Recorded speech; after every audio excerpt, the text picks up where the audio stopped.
Hey, Soul Stories fam. We've got a swoon-worthy love story for you today. Let's jump in and tell us, what city are you watching from? Music echoed vibrantly in the wedding hall of the Grand Marlow Hotel, where dazzling crystal lights reflected off sparkling glasses. Outside, a fine drizzle fell, but inside was a world of splendor. Radiant smiles, heartfelt toasts, and the clinking of glasses blending into a symphony of luxury. Clara stood still at the entrance, her hand unconsciously tightening around the strap of her small purse. The navy blue dress she wore wasn't a designer gown like before, but a neatly rented one. It was just elegant enough not to look out of place, yet it could never compare to the branded dresses gliding past her. She had chosen it not only because of the cost, but also because Clara no longer wanted to flaunt herself as she once did. Still, the looks from those around her made her chest tighten. "Isn't that Clara? Andrew's ex-girlfriend?" "Yeah, I heard her family went bankrupt a few years back. From a rich heiress to this." The whispers were muffled by the music, but Clara heard every word, each one pricking her skin like a needle. Andrew, the groom today, had once been her great love. They had sworn to be together, painted their future side by side. But when her family lost everything in the bankruptcy, Andrew walked away, leaving her stranded at the edge of the abyss. Now there he was, standing on a stage in a pristine white tuxedo, holding hands with a bride who looked like she'd stepped straight out of a magazine. And Clara, just a guest, misplaced and unnecessary. She hadn't come to this wedding to reclaim what was lost, but to prove to herself she had the courage to face it. Yet now, as eyes turned toward her, laced with pity and curiosity, Clara wanted nothing more than to run. She lifted her purse and turned to leave. "Maybe it's fate we met again." The deep, familiar voice came from right behind her, making Clara freeze. Slowly she turned her head, and her heart clenched when her eyes met the cold gray gaze fixed on her. Peter Knight, her greatest rival in the business world, the man Clara had poured all her hatred into for years. CEO of Knight Group, the powerful real estate empire, the very man who had triumphed in that brutal deal years ago, driving her family's company to the brink of ruin. What was he doing here? "What are you doing here?" Clara gripped her purse tighter, her voice icy. Peter shrugged, a faint smile tugging at his lips. "This is the wedding of a major partner. Of course, I had to attend." Before Clara could respond, he stepped closer and casually pulled her hand off the purse strap. "And if I'm not mistaken, you were just about to slip out." Clara stiffened, raising her chin to meet his eyes. "So what?" "It's none of your business." "It is my business." Peter lowered his voice so only she could hear. "If you leave now, everyone will think you couldn't handle it." "Do you really want them to believe you're a failure?" The question struck Clara silent. She truly didn't want to be a laughingstock, but was she supposed to let Peter, her sworn enemy, be the one to save her? "Let go of me," she hissed, but he only smiled. "No, tonight I'll play your companion. Think of it as one of my rare good deeds." With that, he clasped her hand firmly and led her straight into the hall. At once, every gaze turned toward them. But this time, instead of pity, there was surprise and a buzz of speculation. "Look, it's Peter Knight." "Oh my God, he came with Clara. I thought they were enemies. Why do they look like a couple?" Clara bit her lip, forcing a stiff smile to keep her dignity. She hated Peter's shamelessness, and even more, she hated the fact that he was actually doing the right thing for her. "What are you playing at?" she muttered, trying to keep her composure. Peter raised his glass, lightly clinking it against hers, his eyes glinting with amusement. "Just a little act. Trust me, you look stunning when you're not the one running away." Clara's heart wavered. Part of her was quietly grateful, part of her seething with anger so sharp she couldn't speak. He was the man who had pushed her into the darkness, and now he was the one pulling her into the light. How cruelly ironic. When Andrew and the bride walked past, the groom's gaze flickered. Seeing Clara arm in arm with Peter, Andrew's brow furrowed before he quickly forced a smile. In that moment, Clara realized Peter had just given her something more precious than any gift. Pride. But that pride came from the very man she had sworn never to forgive. Clara tightened her hand inside his, torn between pulling away and holding on. An unwilling hero, a sworn rival, a man who stirred her heart even as her mind screamed to reject him. And Clara knew from that moment on, fate had opened a brand new game. The music in the wedding hall shifted into a soft jazz number, the saxophone mingling with the delicate clink of crystal glasses. Clara still hadn't recovered from the shock of Peter boldly holding her hand and pulling her back inside. But he was different. Confident posture, a half smile, as though standing next to her was the most natural thing in the world. Peter refilled Clara's glass and handed it to her smoothly, his cold gray eyes following her every small movement. That simple gesture drew even more curious glances from the crowd. "You're making people misunderstand," Clara muttered, keeping a polite smile on her lips for the guests watching them. "Sometimes misunderstandings can be useful." Peter raised his glass and lightly tapped it against hers. "At least you're no longer the girl standing awkwardly alone." Clara stayed silent, her heart in turmoil. He wasn't wrong. Since Peter's appearance, the pitying looks had disappeared, replaced by surprise and even admiration. In the eyes of everyone, she was no longer the pitiful ex-girlfriend, but the kind of woman who could capture the attention of Peter Knight, the powerful, aloof CEO. The relief of being spared humiliation washed over her for a moment, but it was quickly followed by anger.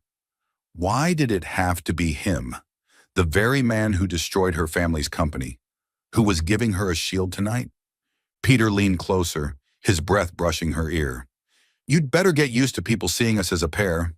Clara startled, whipping her head around to glare at him. "Don't be ridiculous." He chuckled softly, his warm laugh at odds with the depth in his gaze that unsettled her. "Fine. Consider me just an unwilling actor, but you have to admit, I play the role well." Clara was left speechless. He wasn't lying.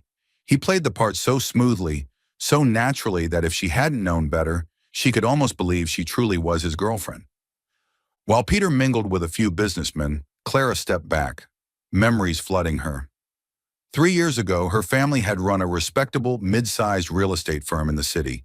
She had been the golden daughter, bright, passionate, expected to carry on her father's legacy. 3 years ago, her family bet everything on a major investment deal. But overnight, Peter's Knight Group struck a crushing blow, seizing the entire project. Her father's company collapsed. He fell ill from the shock, and her mother was forced to sell their mansion to pay debts.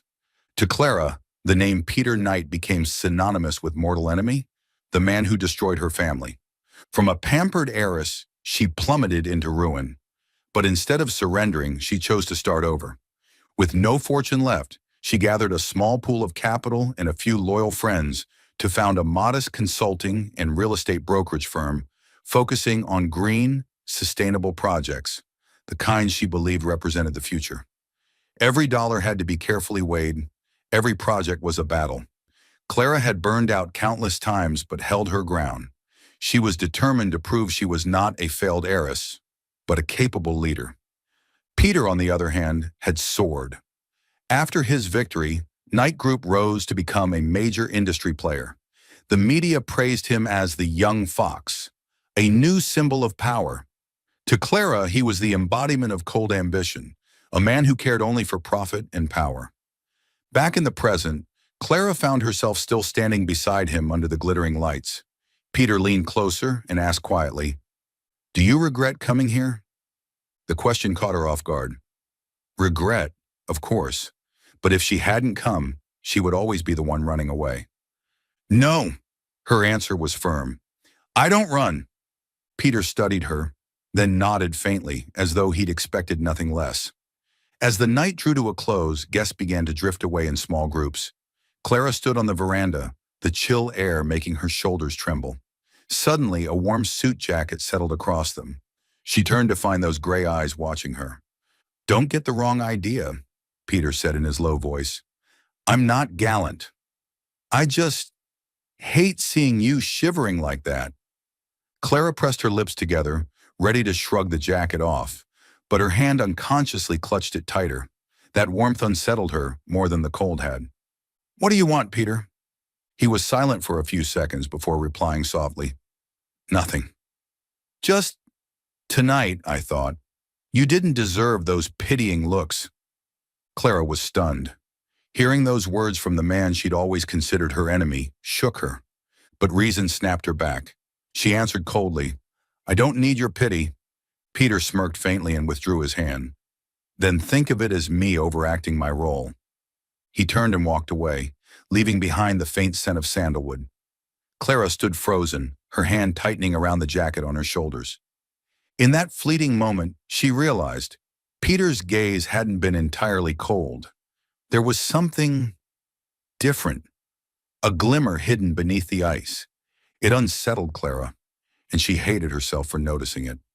On Monday morning, Clara sat in her small office, holding a cup of black coffee she had no desire to drink. The office had only 4 employees, a few green plants to filter the air, and a whiteboard crowded with notes. No luxury, no grandeur, but it was the place where she had poured all her faith after her family's collapse. A knock sounded, and Hannah, Clara's best friend and assistant, walked in, a stack of documents in her hands. Have you heard the news? Hannah asked, her voice tinged with excitement. The government just announced the bidding for the South Bay Coastal Resort Project. Word is it's worth hundreds of millions of dollars. Clara's head snapped up. South Bay? That land has been under discussion for years. They finally decided to move forward? Hannah nodded. Yeah. This time they're seeking a sustainable development plan that resonates with the local community. If our company can get a foot in the door, this could be huge. Clara leaned back in her chair, heart racing. This was the very opportunity she had been waiting for, a project big enough to put her small firm in the spotlight. But the hope lasted only seconds before Hannah sighed, her tone dropping. There's one more thing. Knight Group is in too. The room went so silent that Clara could hear the clock ticking on the wall. That name, Knight Group, always sent a chill through her, and behind it, of course, was Peter. She let out a bitter laugh. Of course, a fat prize like this? They wouldn't miss it. Hannah eyed her with concern. Clara, I know you're eager to prove yourself, but South Bay, isn't it too much? Knight Group has the capital and the connections. Are you sure you want to go head-to-head with Peter? Clara stayed quiet for a long moment. Painful memories surged back. Her family's company collapsing, her father's illness, her mother forced to sell their home. The image of Peter walking out of that boardroom years ago, cold-eyed and victorious. Scars that never faded.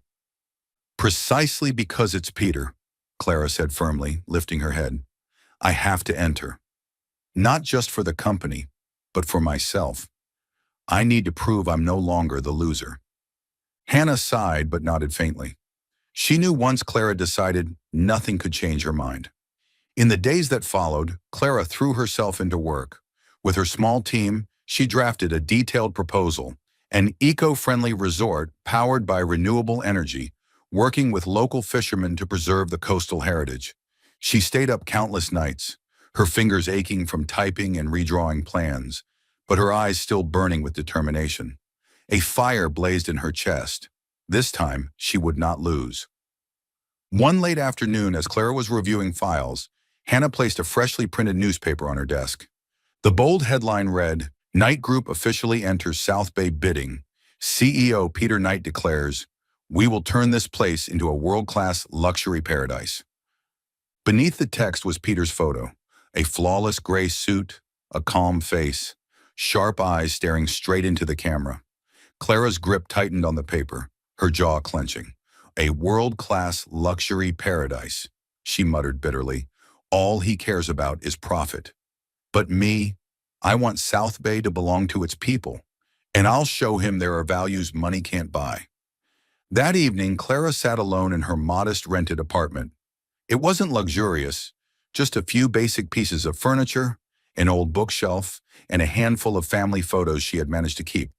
She poured herself a cheap glass of wine and sat by the window, watching the rain. For a fleeting moment, fear crept in. Could a tiny firm like hers really stand a chance against the giant Knight Group? If she lost again, could she bear it?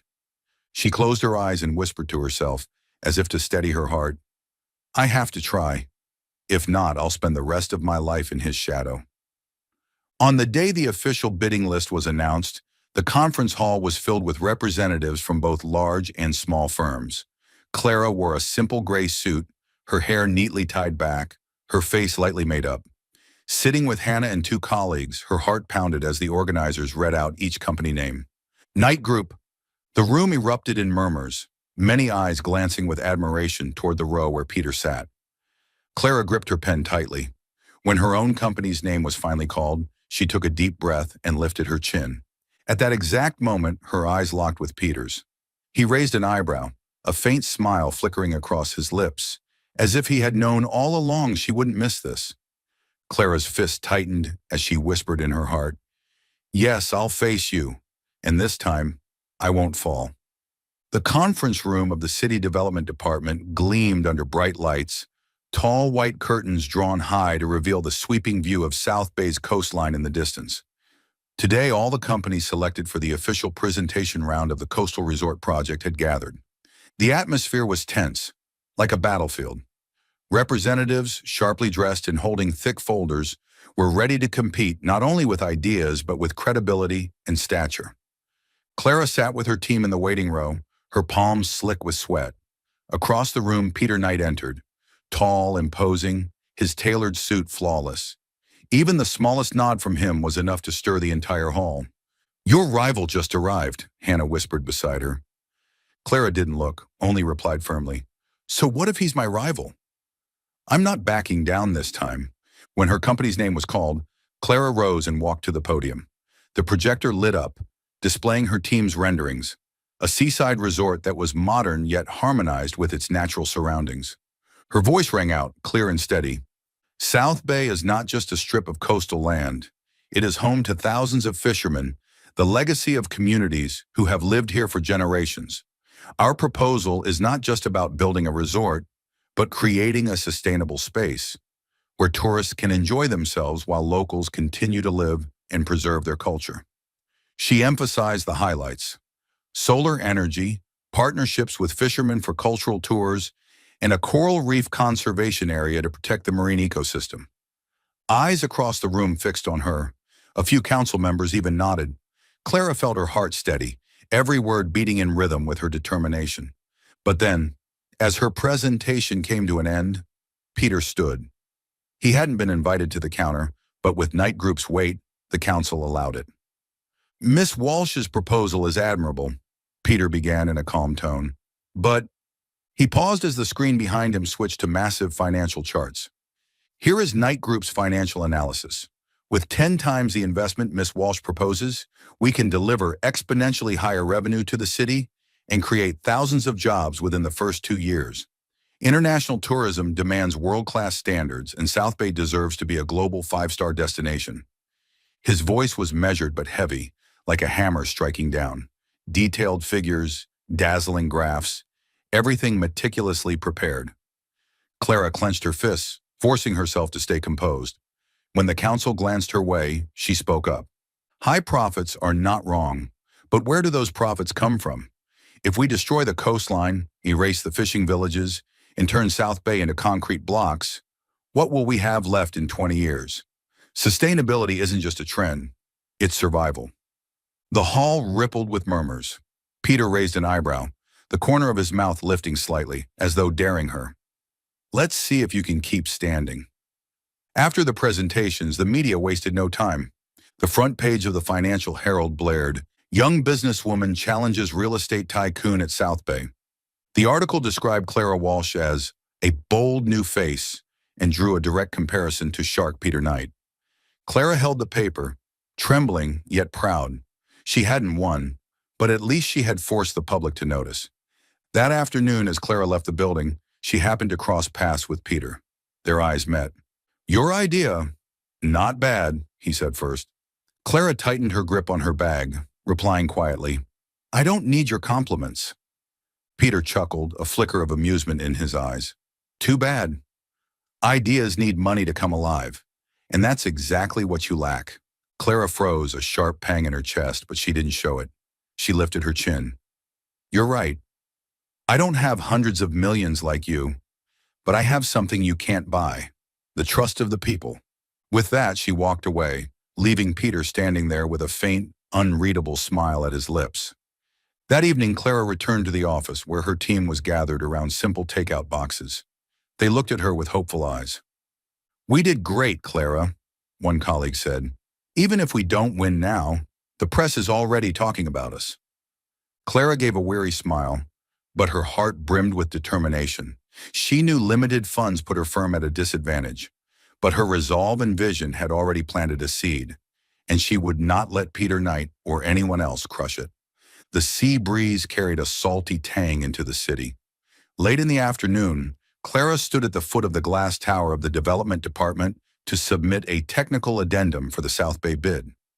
The third-floor corridor stretched endlessly, lined with teal carpet, downlights casting soft golden glows over framed photographs of the city's harbor history.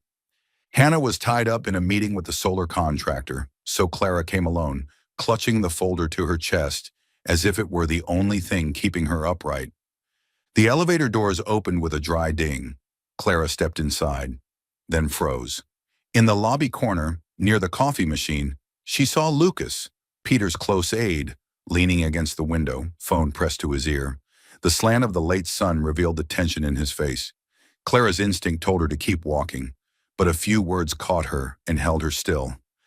"No, stop writing about it in emails. The Hale affair was loud enough already.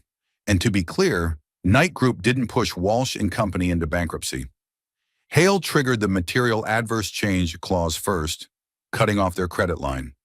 We only," Lucas lowered his voice, as if afraid the walls had ears, "only finished the game by the rules." Hale. The name struck Clara like metal scraping glass. Victor Hale, the family's former strategic partner, the man her father once called a brother. He had joined their plan to develop the Riverside complex until it all collapsed like a vanishing trick. Banks pulled out, contractors walked away, investors demanded refunds. In Clara's memory, the final image was the boardroom door swinging open, Peter Knight walking out cold-faced and victorious, while her father sank into a chair in despair. Clara's throat went dry. She pressed herself into an alcove by the emergency stairwell, heart pounding to the point of breaking. Yes, Lucas continued. Peter knew Hale was negotiating with the banks until the last minute. But that wasn't our move. At the time, Knight only presented an alternative plan, guaranteeing creditors' repayment and keeping the project alive. It was the best option for the city back then, he sighed. We took the blame, fine. But if Hale hadn't pulled the liquidity plug, Walsh and Company wouldn't have collapsed. A pause, Lucas shifted the phone to the other ear, voice lower still. I know, the media only sees the one who made the final strike. But inside, you know too, Peter didn't start that fight. Clara had heard enough. Her fingers dug so hard into the folder's edge, they turned white. From the shadows, she slipped into the stairwell, only daring to breathe once the steel door closed, her heartbeat echoing in the narrow space. He didn't start it? Hale pulled the plug first? Peter only finished it? The questions clashed in her head like waves against a breakwater. For 3 years, the name Peter Knight had meant destroyer, those gray eyes seeing her only as a problem to be solved. And Hale, the man who sat beside her father in countless meetings, who called her niece, suddenly shattered out of his safe pedestal in her mind. Clara re-entered the corridor. Lucas was gone. At a distance, another ding. The elevator doors opened, and out stepped Peter. He paused briefly when he saw her. Still the sharp suit, the neat tie, the calm aura of a man who controlled both breath and headlines. Their eyes met for a fleeting second, just enough for Clara to see something hesitate there, like a greeting unsaid. Miss Walsh, Peter said first, polite, neither warm nor cold. Clara's reflex shield rose. Knight. He gave a slight nod and walked past. Only then did Clara notice her own fingers trembling. She wanted to hurl the questions at him. What did Hale do? You knew, but stayed silent? But the words stuck in her throat. She had nothing but a fragment of overheard truth, and her pride refused to let her expose her confusion in front of him. Peter had gone several steps when he stopped and half-turned. Your technical addendum. If you explain the mechanics of the wastewater recycling system clearly, the council will like it. His tone was cool and objective. Clara gave a slight nod without thanks. As he walked away, the faint scent of sandalwood trailed, an aroma she had tried to hate, yet now stirred something oddly familiar. That night, Clara's small office glowed far later than usual. Hannah brought in 2 coffees and set them beside the humming printer. "I thought you'd gone home." "Not yet." Clara opened her laptop, dragging up an old folder labeled Riverside.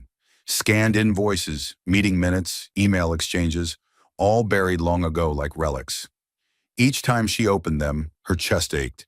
Hannah pulled up a chair, studying her. "What's going on?" Clara hesitated, then spoke slowly. Hannah was her right hand, the friend who had watched her scrape every cent to rebuild.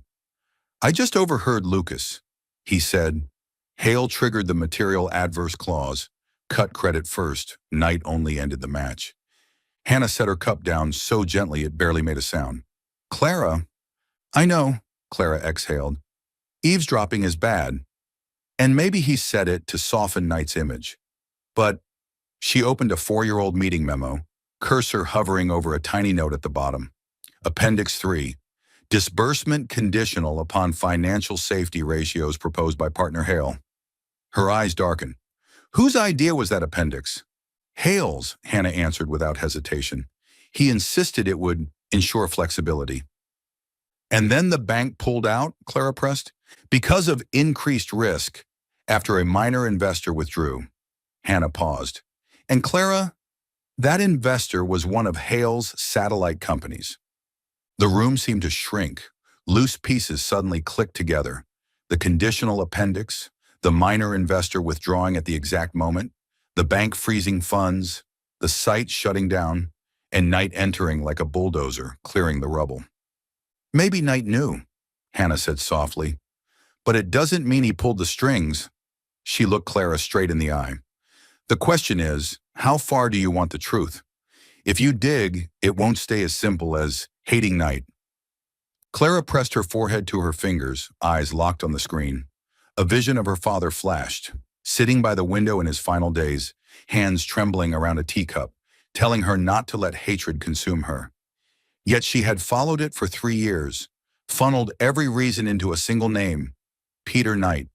If the truth pointed elsewhere, did she dare look? "I dare," she whispered, unsure if she spoke to Hannah or herself. "But I won't show weakness in front of him." "Not yet." Hannah nodded, resting a hand on her shoulder. "Then we go another route. Investigate Hale. Start with public records, including business registrations, linked companies, and investment chains, before proceeding to Riverside. We can ask Ben at City Ledger to trace a few leads." Clara drew a deep breath. "Yes. I want the truth. Not for him, for me." They split tasks. Hannah drafted a list of documents, and Ben was contacted through a mutual acquaintance at the paper. Clara reopened every archived email, every line of minutes, hunting for loose threads. Close to midnight, Hannah left.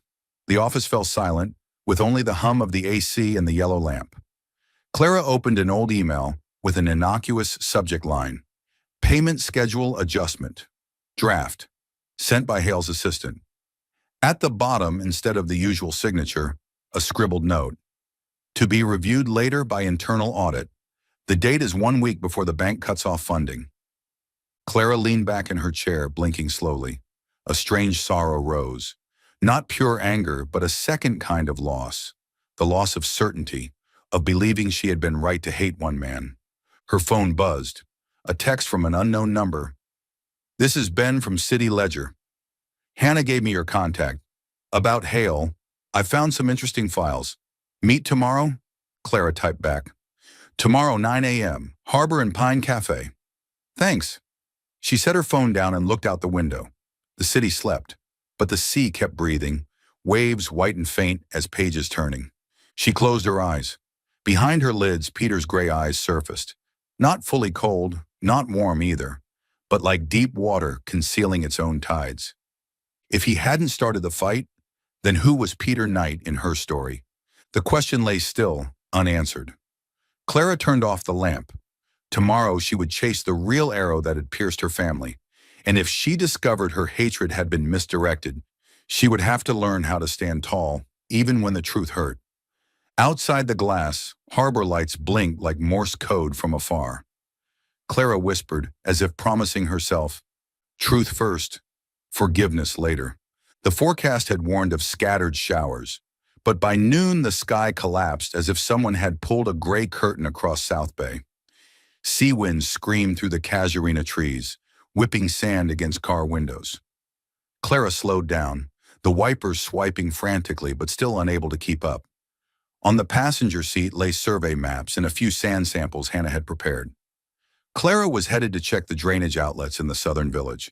Just a minor detail, but crucial for her sustainable proposal. A text from Hannah flashed before disappearing as the signal dropped. If the rain gets too heavy, turn back. Don't risk it. Clara pressed her lips together. She was more familiar with life's sudden storms than with weather.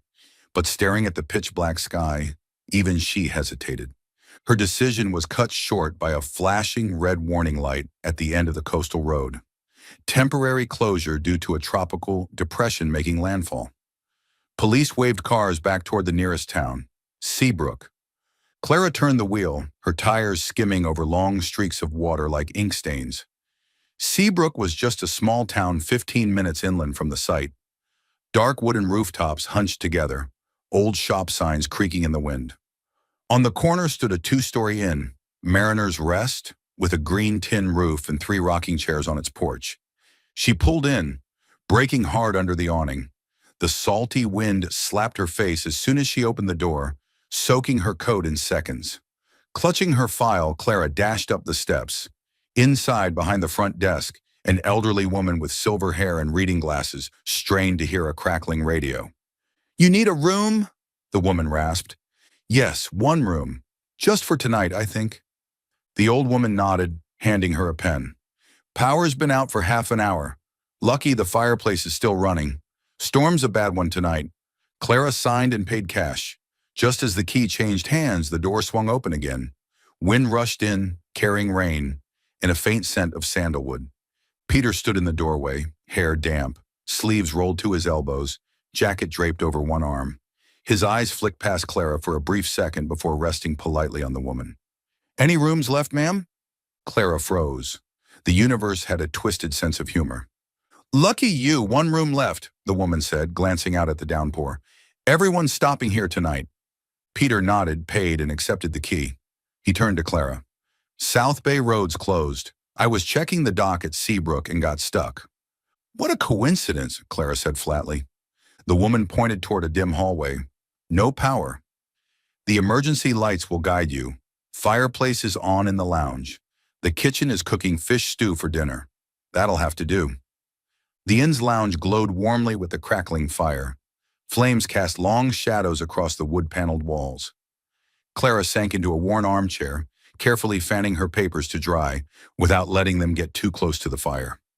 Peter set his jacket on the chair opposite, disappeared into the side kitchen, and returned with 2 ceramic mugs. "Ginger tea," he said, offering her one. "The lady swears it'll keep us warm." "Thank you." Clara wrapped her hands around the mug, heat soaking into her frozen fingers. The sharp, sweet scent of ginger cut through the musty smell of damp clothes. Outside, the wind howled against the porch, windows rattling in their frames. Somewhere upstairs, a child giggled, then fell silent as thunder cracked. By the fire, the blaze leapt higher. Clara glanced at Peter. In the firelight, the hard edges of his face softened, his gray eyes less like blades and more like deep, unreadable water.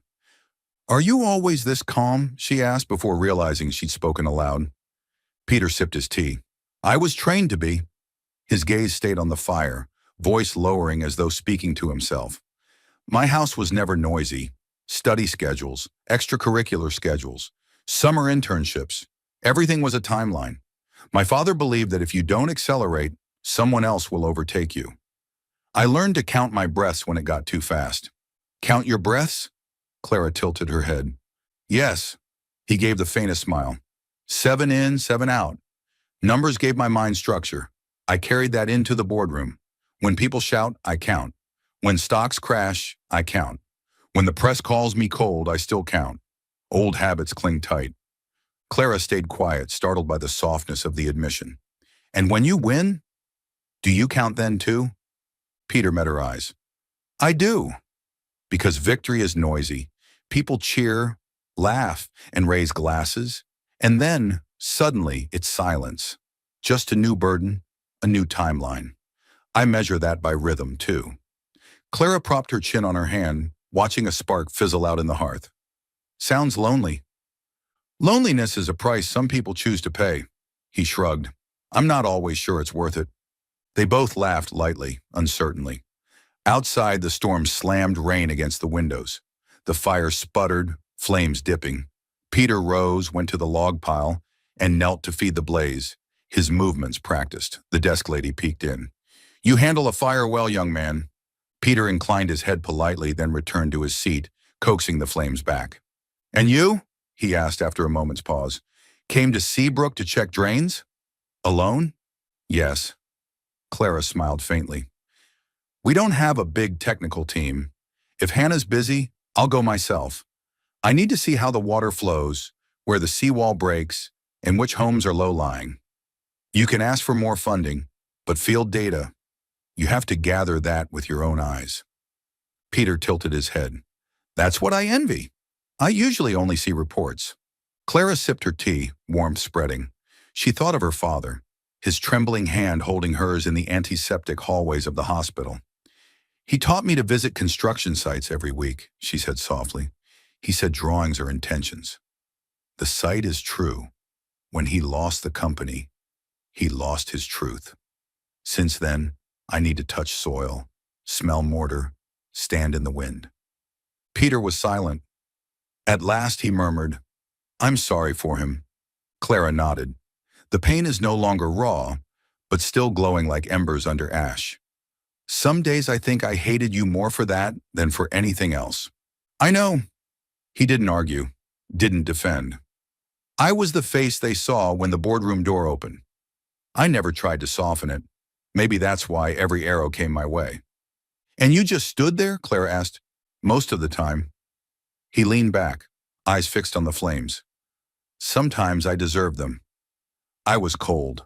I chose the shortest line between 2 points, even if it cut through people. Clara studied him, surprised by his bluntness. She wanted to spill about Lucas, about Hale, about the shady clauses, but this wasn't the night. Not here, with a storm outside, a fire glowing, and 2 mugs of ginger tea steaming between them. The truth could wait until morning. Tonight, all she could offer was her own truth. I'm not innocent either, she whispered. I dumped everything on one name because it was easier. Hatred makes the world tidy, but it blinds you too. Peter turned, half the ice gone from his gaze. If there's anything I can do to repair what can still be repaired. Don't promise what you can't hold, Clara cut in, not harsh, just firm. What I need is a fair chance at South Bay. The past, I'll uncover myself. He nodded, accepting the boundary she drew. Fair, he repeated. I'll try to make the game fairer this time. A warm silence lingered. The wind battered the roof while the fireplace breathed softly. A crooked wall clock ticked a beat off. You're cold, Peter said at last, almost a whisper. He slipped off his light coat and handed it to her. Keep it, at least until you're back in your room. Clara meant to refuse, but her hands accepted instinctively. The damp fabric, laced with rain and faint sandalwood, draped over her shoulders. Always the coat, she said, half teasing. My kinder gestures seem limited, he replied, the corner of his mouth quirking. She laughed, a small sound that surprised even her. It faded into the storm's roar, leaving behind a silence that wasn't uncomfortable. In that silence, Clara noticed her heartbeat slowing, steadying, not by counting, but by firelight, ginger tea, and the strange presence of the man she wanted to avoid yet couldn't look away from. Night deepened. The old woman brought 2 steaming bowls of fish stew, scented with dill. They ate, talking idly about harbor cafes, about a boy from the fishing village who built boats from cans. Once, when Clara reached for the salt, their fingertips brushed against each other. A static spark ran up her arm. Both pulled back quickly, like children caught crossing a chalk line. Later, the storm still raged. The woman handed them candles, guiding the way down the dark hallway. At Clara's door, they stopped, facing each other in the soft glow of her candle. Good Good night, Miss Walsh, Peter said, voice low, as if not to wake the storm. Good night, Knight. She hesitated, then added, and thank you for the tea and the fire. She gestured toward the lounge and gave a small shrug. He nodded, something rare flickering in his eyes. Strange thing to say, but maybe fate likes to arrive late, in the rain. Clara smiled, shaking her head. Don't blame fate. She pushed the door open, then paused. Or blame it halfway. The door closed, leaving the hallway to the storm's growl. Clara leaned against it for a long moment, Peter's coat still heavy on her shoulders, sandalwood and rain mingling. She shut her eyes, letting the warmth spread, just far enough to feel, but close enough to remember it was dangerous to forget distance. Tomorrow the storm would pass. Roads would reopen. She would meet Ben and open the files that might change the direction of an arrow from the past. But tonight, the fire still burned in the lounge, and somewhere behind the ice of one man, Clara had glimpsed a spark. Not forgiveness, just a crack wide enough for warmth to breathe. By morning, the storm had vanished as if someone had yanked a thread straight out of the sky. The gray clouds unraveled, leaving thin silver beams glinting across the green tin roof of Mariner's Rest. Rainwater dripped steadily from the eaves. In the distance, seagulls called in broken bursts. Clara opened her door. The room still smelled faintly of damp wood and laundry soap. Peter's coat sat neatly on the back of a chair, drier than it had been last night. She slipped on her own jacket, folded his into a precise rectangle, and stepped into the dim hallway where morning light touched her face. Warm, unexpectedly gentle. Peter was already in the lobby, speaking with the elderly innkeeper about the road's reopening. His shirt was fresh, his tie loose, his posture straight yet less rigid. He turned at the sound of her steps. The road to South Bay's open again, he said, his voice lighter than usual. Police advised slowing at the wooden bridge. You all right? I'm fine, Clara replied. She handed him the coat. Thank you for last night. He accepted it, his gray eyes flicking briefly to hers. The kitchen has coffee. Can I get you a cup? She nodded. They sat at a small table by the window, coffee mingling with the faint scent of dill left over from last night's stew. Outside, water stains spread across the streets like dried ink. Last night, Peter began, then paused, weighing his words. Thank you for telling me about your father. Clara turned her cup, watching the ripples rise and settle. It's nothing. A thin silence stretched. Peter leaned back, gaze steady on the window frame. Clara, he said, cutting straight to the point this time, I don't want to be just your rival anymore. The words dropped onto the wooden table like a coin into water. Ripples spread, touching the rim of her cup. Clara looked up. His face held no arrogance, none of the sly confidence she'd seen in press conferences. Only a quiet seriousness, as if he were laying down an important contract without knowing if it would ever be signed. I know this is a terrible moment to say it, he went on, slow and steady. The project's still hot, the press is circling, and he drew in a breath, betraying that old habit of counting, then exhaled. But I don't want to pretend everything is just business anymore. I respect you in the boardroom. He faltered, searching for a word less bright than like, less final than love. I care. The word care landed softly, unexpectedly, not dazzling, but warm, like last night's fire. Clara's chest tightened. She'd imagined all kinds of things he might say, a clever quip, a neat metaphor, even some strategic move disguised as intimacy. But the simplicity of his words left her nothing to fight against. Last night, when he spoke of counting breaths, she had glimpsed a crack in the ice. Now that the crack had widened just enough for light to slip through. But then came the shadow. Memories of the old boardroom, her father, Riverside, the material adverse change clause, Hale's assistant's email, and Peter's cold figure at the door, the period at the end of everything. And the overheard conversation yesterday, fragments still unaligned. Peter, she whispered, I can't trust a man who once stood as the reason my family lost everything. He didn't flinch. He didn't defend. He simply received it.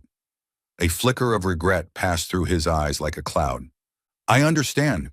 He leaned back, hands lacing together. I don't expect you to forget in a single stormy night. I just wanted you to know where I stand."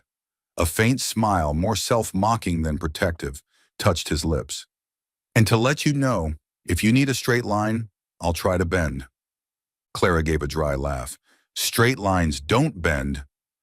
"Then I'll redraw the points," he answered instantly, as though the words had been waiting, "or learn to walk the curve." The reply unsettled her.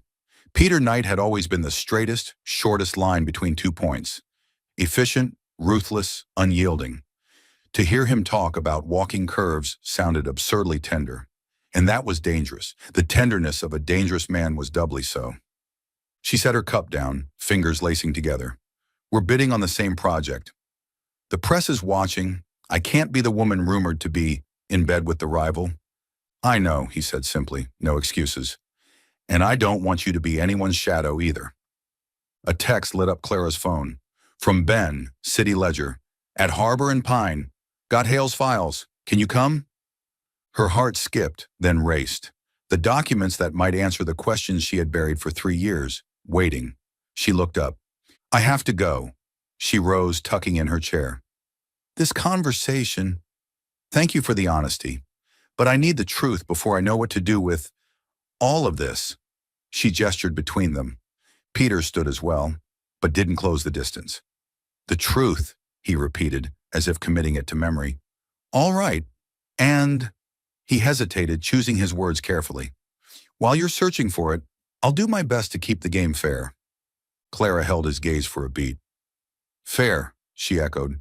"And if I catch anything unfair, I'll give it back in kind." A thin smile. "I believe you'd catch it faster than anyone." The innkeeper appeared, holding paper receipts and 2 room keys. "Check out, dear," she said cheerfully. The storm had passed, pulling them both back onto their separate straight roads. The cafe at Harbor and Pine bustled more than usual after the storm, everyone craving warmth. Ben waved as soon as Clara entered, a brown briefcase resting on the table like a compact vault. "Got something," he said, sliding out shareholder transfer records from a shell company, a strange name that, traced back, linked to Hale. The week before the bank cut the credit line, this company transferred holdings to an offshore trust. The money trail's messy, but the timing is exact. And here, an internal bank memo notes risk elevated due to ownership changes in Party B. Party B being Walsh and Company. Clara thanked him, fingertips trembling on the paper's edge. The pieces began to click. Not into a gentle picture, but into a dirty map. Peter's name was absent. He might have known. He might not. Either way, the arrow that pierced her family had launched from another bow. Ben sipped his coffee. "I'll keep digging. But this is enough to say, it stinks." Clara nodded, drawing a deep breath. "Thank you." When she stepped out, the wind carried a trace of salt and the scent of fresh waffles. She paused under the awning, gazing at a patch of sky now blue with streaks of gray. Peter's words from the morning echoed back. "I don't want to be just your rival anymore." It wasn't a blazing symphony, but a single steady note that lingered. She knew she was moved, not by numbers or titles, but by the moments when he placed her dignity on the table, when he admitted to loneliness without theatrics, when he didn't scramble to defend himself even when given the chance. But feeling was one thing. Trust was another. Trust was a bridge that couldn't be built overnight. Her phone buzzed. "Hannah, sent the revised wastewater system draft." Counsel responded well. Meeting at 2 p.m., Clara typed back, "Perfect. See you at the office."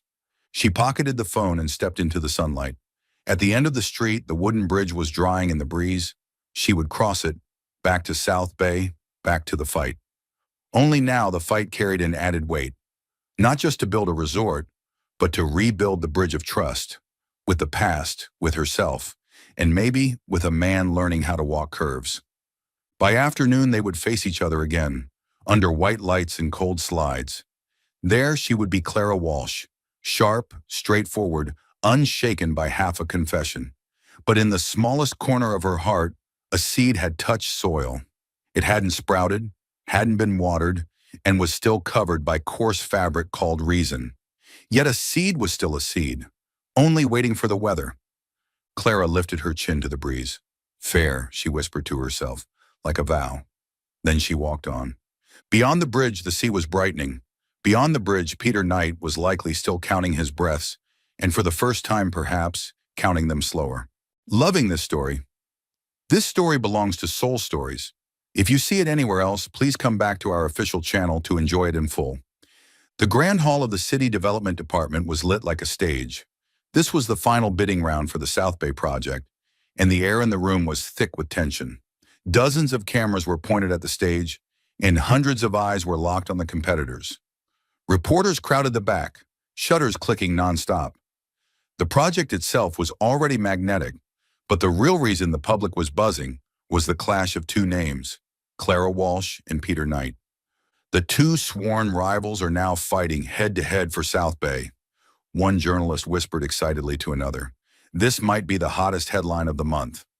On the giant LED screen hanging above, the headline scrolled across, "Entwined in rivalry, young businesswoman challenges real estate tycoon in final round." Clara sat in the third row, gripping her file so tightly the paper edges left marks on her hands. She could feel every gaze fixed on her. Some saw her as reckless, others as a symbol of resilience rising from ruin, but none of them could see how fierce the battle inside her was. Across the aisle, Peter sat straight-backed, clad in a charcoal-tailored suit, his face unreadable, untouchable, like a steel wall standing between Clara and victory. She tried not to look his way, but his presence pulled at her anyway, her heart stumbling in its rhythm. When Clara's company was called, she rose, walked to the podium, her heels steady against the wooden floor. Her voice came through strong, and even on the microphone, as she laid out every detail: solar energy systems, closed-loop wastewater treatment, coral reef conservation, and partnerships with local fishermen for cultural tours. South Bay is not just a destination, it's a home, she concluded, sweeping the room with her gaze. We believe this project must bring economic growth while protecting the communities that have lived here for generations. A few council members nodded. Murmurs rippled behind her. Clara drew a deep breath, confidence filling her chest. But as soon as the applause began to fade, the MC's voice rang out. "Now the representative from Knight Group." Peter rose. He didn't need notes. His voice was calm, each number firing like bullets. 10 times the proposed investment, triple projected profits in the first year, thousands of direct and indirect jobs. Behind him, colorful charts painted a picture of inevitable victory. South Bay will become a 5-star paradise, Peter declared, drawing international travelers and placing this city firmly on the global tourism map. For us, this is not only about profit, it's about prestige for the entire city. The council reacted with audible approval, heads nodding firmly. Reporters burst into applause. Clara bit her lip, chest tightening. Her proposal carried heart, but his had money, power, and a voice people trusted without needing proof. During the break, the press swarmed her.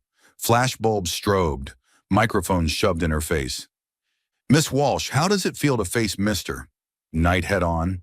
Do you really think you have a chance? There are rumors you and Mr. Knight have a personal relationship. Does that affect the outcome?" Clara drew in a breath and smiled calmly. "I'm here for South Bay and for my vision. Everything I've done has been transparent. Fair competition is all I ask for." The room hushed for a moment, then erupted again. From across the crowd, Peter's gray eyes caught hers. He lifted a brow, as if to say something, then turned away. That night, Clara sat in her office scrolling through headlines. From rivals to romance, business enemies clash over South Bay. Walsh versus Knight, competition or love story. She shut the laptop and tossed her phone on the desk. Her mind spun. She was torn between the feelings sparked that stormy night in Seabrook and the career she had poured her heart and soul into. If she backed down, she would admit she was small. If she let her heart soften, she risked the company, her sweat, her tears, her father's memory. A knock at the door. Peter stood there unannounced, no longer the polished CEO on stage, but just a man under the yellow glow of her desk lamp. "You did well today," he said, his voice even. Clara clenched her fists. "Don't pretend you care. We're rivals." "Yes, rivals." He stepped closer, his gaze sharp yet warm. But Clara, love and rivalry don't cancel each other out. They can coexist. They can make us stronger. Her heart pounded. Even as her reason screamed not to believe him, his words touched a place she'd kept locked away. "You're saying this to throw me off guard?" she asked, half mocking, half shaken. Peter shook his head. "I'm saying it because it's what I believe." A heavy silence filled the room. Clara turned away, afraid that if she looked longer, she'd fall into his arms. The next morning, a bombshell dropped. The city's biggest financial paper blasted the headline: "Global conglomerate Helios Capital offers to acquire entire South Bay project." The council immediately called for an emergency session. Helios was a foreign giant, its capital dwarfing that of the Knight Group. If accepted, Clara and Peter's sleepless nights, their proposals, their battles, it would all be erased. Clara's hands trembled around the newspaper. Two feelings collided inside her: fear of losing everything, and a strange flicker of relief. At least her war with Peter was no longer the only shadow. But when she looked up, she met his gaze. For the first time, she saw undisguised worry in those gray eyes. Peter spoke softly, just for her. "This time, maybe we're not rivals anymore." The news of Helios Capital hit like a tsunami, sweeping away months of preparation from every bidding company. The press called them the foreign giant, and analysts agreed. Once Helios stepped in, no domestic firm stood a chance. Clara sat in her small office, hands wrapped around a cup of cold coffee. Hannah read the article on her laptop, her voice sinking. "Helios is offering double Knight Group's capital. If the council favors safety, we're finished." Clara stayed silent. She had fought too long to stop here. But the reality was so brutal that even her ironclad resolve began to crack. A knock at the door. When it opened, Peter appeared. He wasn't in his usual sharp suit, just a white shirt, sleeves rolled up. In that moment, he didn't look like the untouchable real estate tycoon, but like a man searching for an ally. "We need to talk," he said. They met at a small seaside cafe, windows opening straight to the crashing waves. Clara sat opposite, fingers interlaced. Peter slid a folder across the table. "Helios has the money, but they're outsiders. They'll strip the profits and leave behind a concrete shore." His gray eyes locked on hers. "If you want South Bay to keep its soul, we have to work together." Clara gave a dry laugh. "You think I'll just shake hands with you?" Peter didn't argue, only nodded slightly. "I know you hate me. Maybe you're right too, but this time, the real enemy isn't us. If we keep fighting each other, we both lose. Helios wins." Her chest surged with conflict. Logic told her he was right. Her heart trembled at the strange sincerity in his gaze. "Just this once," she said softly, as if setting a condition. "Just this once," he confirmed, a thin smile curving his lips. From that day, Clara's tiny office became a shared war room. Documents piled high, laptop screens glowed deep into the night. Clara typed reports while Peter stood behind her, pointing out figures. Late at night, Hannah started to pour coffee, but Peter took the pot. "Let me." He set a hot cup in front of Clara, with a spoonful of sugar, just the way she liked it. She looked up, surprised. "When did you notice?" "At the wedding," he said lightly. "You sipped once and winced." "I guessed it needed sweetening." Clara laughed, the sound tumbling into the midnight fatigue, washing some of it away. Another night, Clara fell asleep at her desk, exhausted. When she woke, Peter's coat was draped over her shoulders, and her laptop was closed. A handwritten note lay beside her. "Rest a little, then keep going. E." Her fingers brushed the hurried signature, and her heart softened unexpectedly. For the first time, she saw that within his hardness was a silent emptiness, like her own. The days of working together blurred into strange moments, sitting side by side, adjusting slides, shoulders brushing. Once, when Clara reached for a file, her hand brushed his. Both startled, then laughed. The laughter was light as surf, yet left behind a sweetness. At night, after the others had gone home, they walked the shoreline. Clara spoke of her dream to build resorts tied to communities. Peter told her of the pressure of his youth, how he had always had to run faster than everyone else to prove his worth. "Did you ever think of stopping?" Clara asked. Peter gazed out to sea. "Never. Not until I met you." Her heart fluttered. The sea breeze carried its salt, and they fell into silence. Not heavy anymore, but gentle. So gentle, neither wanted to break it. When the council convened to review proposals, Clara and Peter walked into the room together. For the first time, they didn't sit across from each other, but side by side. Their joint plan, blending Clara's sustainable vision with Night Group's resources, left the room surprised. Miss Walsh and Mr. Knight, a partnership? One council member raised a brow. We are different, Clara said firmly, but South Bay needs both, sustainability and resources. We've chosen to be stronger together. Her eyes flicked to Peter. His gaze met hers, no longer steel, but warm as glowing embers. That night, after leaving the meeting, they stood on the hotel rooftop overlooking the sea. The city shone bright, but the distant shore was still dark, waiting. See? Peter said quietly. When we're side by side, everything is clearer. Clara looked up at him. She wanted to deny it, to keep her walls up, but her heart admitted it. Yes, they were strongest together. The wind blew, tousling her hair. Peter gently tucked a stray lock behind her ear, slow and tender. Clara didn't pull away. In that moment, she understood. Hatred no longer filled her heart completely. Something warmer had begun to take root. The sea wind howled outside the window, carrying the sharp scent of salt. It was late at night, and Clara's small office glowed with light. On the desk, old files were scattered among fresh notes. She had been sitting there for hours, her eyes red, forcing herself to swallow every word as though each one were shards of glass cutting into her. These were the documents Ben from City Ledger had dug up after days of searching. Inside them, spelled out in cold detail, was proof that her father, Mr. Walsh, had signed a supplemental contract, mortgaging the company's assets to guarantee a reckless loan. That single signature had opened the door for Hale, the so-called trusted partner, to exploit, pull out his capital, and push the company over the cliff. Clara pressed her hand to the page bearing her father's familiar signature. Her vision blurred. Dad, why did you do it? The office door opened softly. Peter stepped inside unannounced. He wasn't wearing his usual armor of suits, just a plain white shirt, sleeves rolled back, the top two buttons undone. He looked less like a titan and more like himself. You're still here, he said, voice low but gentle. I figured. Clara didn't look up. You knew all along, didn't you? Peter was silent for a few beats, then stepped closer. Yes, I knew. The words stabbed her heart. She clutched the file, a bitter smile curving her lips.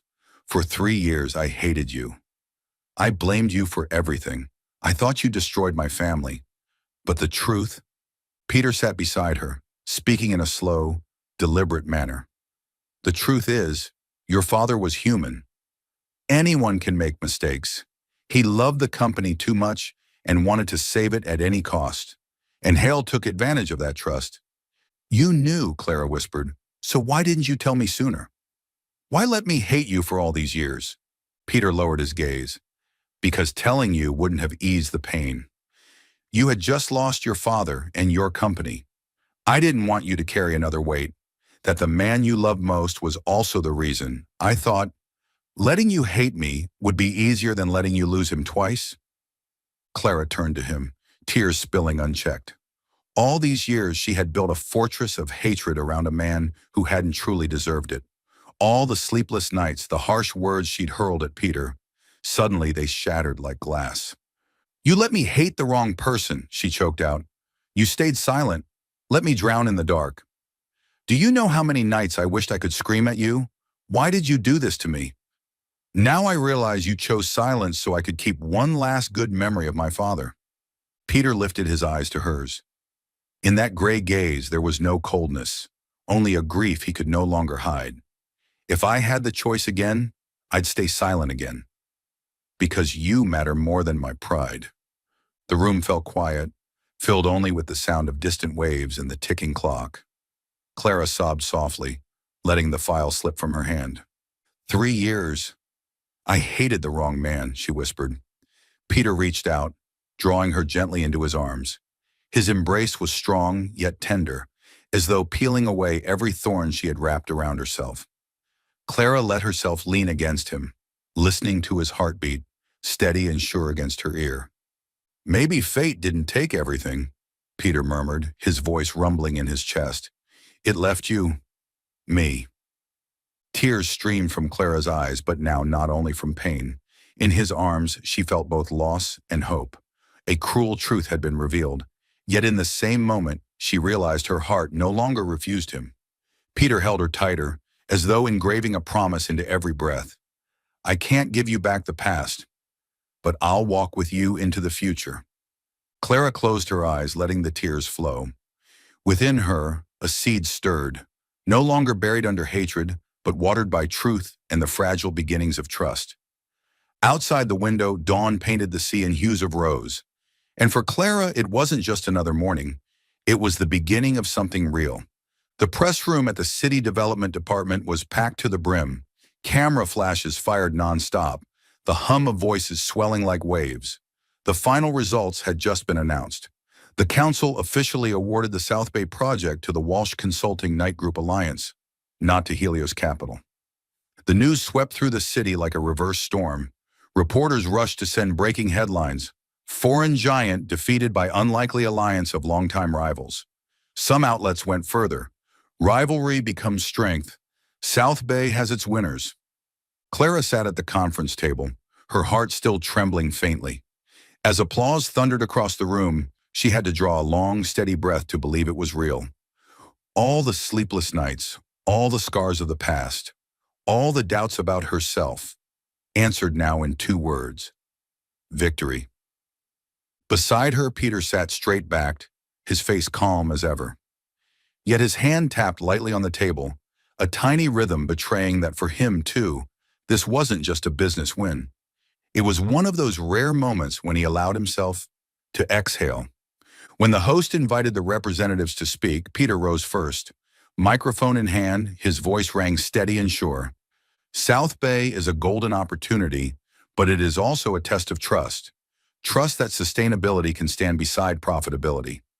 Miss Walsh and I chose to build this project together because we believe in a future where the shore still has a soul and the people here still have a home." He paused, then, unexpectedly, turned to Clara, extending his hand. The flashes exploded. Every lens in the room swung toward them. Clara froze for a beat, her heart leaping to her throat. But those gray eyes met hers, not commanding, not pressuring, simply inviting, trusting. Slowly, she placed her hand in his. His warm grip tightened, a promise without words. The press room erupted in cheers. Within minutes, a news site splashed the headline, "South Bay secured the city's new power couple." When it was her turn, Clara stepped up to the podium. The microphone was cool, but her voice came strong and unwavering. "I used to think rivals could only try to destroy each other, but South Bay proved the opposite. When you combine different strengths, you can create something greater. Maybe," she turned toward Peter, her eyes glimmering with gentleness, "maybe we were meant to both fight against each other and belong to each other." Applause burst like crashing waves. This time, Peter didn't hide his smile, a rare, genuine smile. After the press conference, they slipped out of the building, away from the crowd of reporters still jostling at the door. The South Bay evening was drenched in gold, the sea shimmering like sheets of silver. Clara exhaled, relieved, but her hand was still in Peter's, neither of them letting go. "You just made me say the most romantic line of my life in front of hundreds of cameras," she teased, cheeks flushing.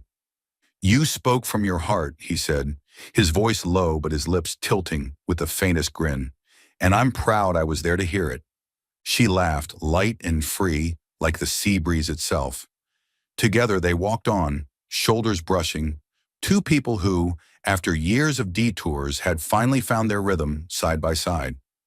That night, headlines everywhere blazed with images. Clara and Peter, hand in hand, standing together against the South Bay backdrop. The public referred to them as the power couple, but to Clara, it was more than a label. It was the truth she had just touched. She and Peter were strongest not just in business, but in love. A year slipped by as swiftly as the sea breeze. South Bay was no longer an untouched stretch of land waiting to be claimed, but had transformed into a model resort. Eco-friendly wooden lodges nestled among rows of casuarina trees, solar panels glistened on rooftops, and the coral sanctuary beneath the clear waters drew hundreds of volunteers and visitors. The local people still lived in the same places their families had for generations. Children played on the sand, and seafood stalls lined the beach as always. However, many families also worked as guides for fishing village tours, proudly sharing their culture with visitors. The project was hailed by the press as the sustainable development icon of the decade. In every article, images of Clara and Peter appeared side by side, not as rivals anymore, but as partners. And more than that, as lovers bound by fate itself. That afternoon, South Bay glowed beneath the sunset. On the beach, a small wedding was being prepared. There were no extravagant decorations, only white veils fluttering in the wind, wooden chairs neatly arranged, and an aisle paved with gleaming seashells. Clara wore a pure white gown, simple but elegant, the train brushing the soft sand. Her hair flowed freely, crowned with a wreath of wildflowers. She stood beneath an arch of paper blossoms, the evening light sparkling in her eyes. Peter walked toward her from the other side. His sand-colored suit fit perfectly, his tie understated. No longer the cold CEO, he was simply a man smiling at the woman he had chosen for life. When his hand touched hers, they looked into each other's eyes, and in that gaze they saw the whole journey, the humiliating wedding of another, the tense bidding wars, the storm in Seabrook, the night by the fire, the moment the truth was revealed. All the hatred and struggle had become stepping stones leading them here. The ceremony was simple. Only family, close friends, and colleagues who had stood with them through the project were present. The waves lapped softly like music, and the breeze carried blessings. As the priest finished, Peter leaned close, his warm, familiar voice brushing her ear, making her heart tremble. "Maybe it's fate we met again." Clara laughed through tears, whispering back so only he could hear, "And this time, I won't walk away." Their sweet kiss followed under a sky painted in rose, witnessed by loved ones in the eternal song of the sea. The small reception unfolded right on the beach, a long wooden table draped in white cloth, baskets of wildflowers, platters of sizzling fresh seafood. Clara clinked glasses with Hannah, her best friend, who had seen her through it all. Hannah's eyes sparkled as she smiled widely. "See? You finally won, both in business and in love." Clara squeezed her hand. "All I know is, I'm no longer alone." At a distance, Peter was laughing with a group of local fishermen, leaning down to listen to their stories. When he caught Clara's gaze, he lifted his glass toward her, his eyes brimming with warmth. She smiled back, her heart whispering, "Maybe this is the beginning I've been waiting for." Night fell, and strings of lights glowed across the beach like falling stars. Guests danced and laughed, their joy rising into the night air. Clara and Peter slipped away for a walk along the shoreline, waves brushing gently at their feet. "Do you remember the first time we met again?" Peter asked, his hand tightening around hers. "Of course," Clara chuckled. "You walked up and said that line, and I was furious but surprised. And now?" She tilted her head toward him, eyes soft. "Now I believe it. Maybe we really were meant to both clash and belong to each other." He stopped, pulling her closer. "If I had to choose again, I'd still want to meet you, even if it meant going through every storm all over." Clara rested her head on his shoulder, listening to his heartbeat blend with the rhythm of the sea. "Me too." The waves kept rolling in, steady and endless, as if sealing their vows. Though their story had begun in hatred, though they once stood on opposite sides, in the end, they had found each other. Not as victor and vanquished, but as two destined halves. In the hush of the night tide, Clara closed her eyes, peace spreading through her body, and she knew, from this moment, their story was only just beginning.